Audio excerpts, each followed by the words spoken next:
a look at this, an entry from the personal journal of a 12-year-old girl, Alexis Spin.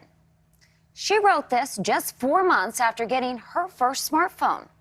You can see where she drew herself next to her phone with the words stupid, ugly, fat. Those same words also appear on her computer and reflected in her thoughts. Her parents say that Alexis's deep depression was caused by Instagram, that Spin's family claims the app fueled addictive behaviors in their preteen daughter, including an eating disorder, self-harm, and thoughts of suicide. And now they're taking their fight to court. Here with us now to take a closer look at this case is attorney and legal analyst Sandra Spurgeon. Thank you for being here with us. This case gives social media so much power, essentially calling it a drug, that we become helpless under its spell. Is that true? I think that what Congress saw during and what the public saw during the congressional hearings, the charts, I think that Instagram, Facebook, Meta, they have tracked the data to show that statistically that is the allegations are correct. 1 in 5 teens, as particularly upon review of Instagram, say that they feel worse about their bodies and have worsening body images. So I believe statistically that part of the case has already been proven. Should Meta be sued for this? We know the company uses algorithms to attract users, or is this a problem with the social media content itself? Who is to blame here?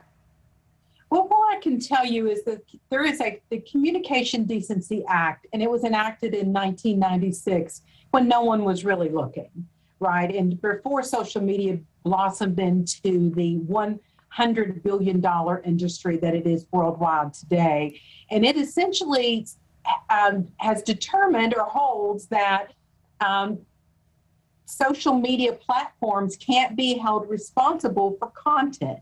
So what the lawyers have done in this litigation, they're targeting the algorithms in which directs as the more often or the more times that a teen or an individual is looking at that particular site, that more frequently those ads or those social media sites come up.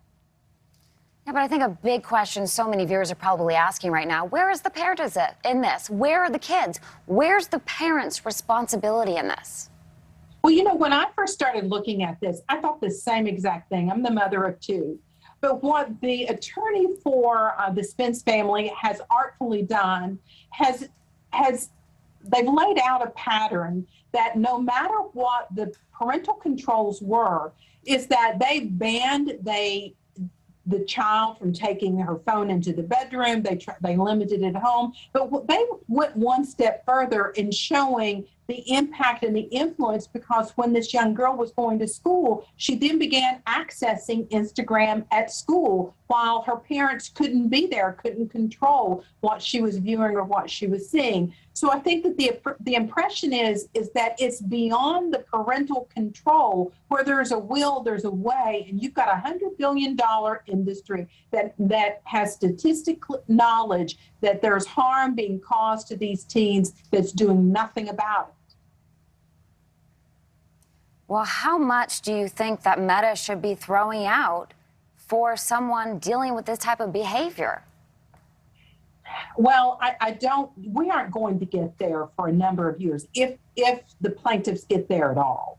I mean, the 2017 lawsuit, in which gives just a little crack in the door for the Spence family, is the Lemon versus Snap case, in which Snapchat had a filter that that's alleged to encourage speeding.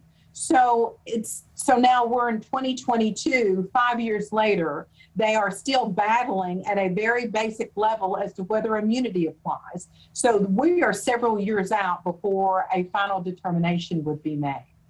Sandra Spurgeon, thank you. Thank you so much.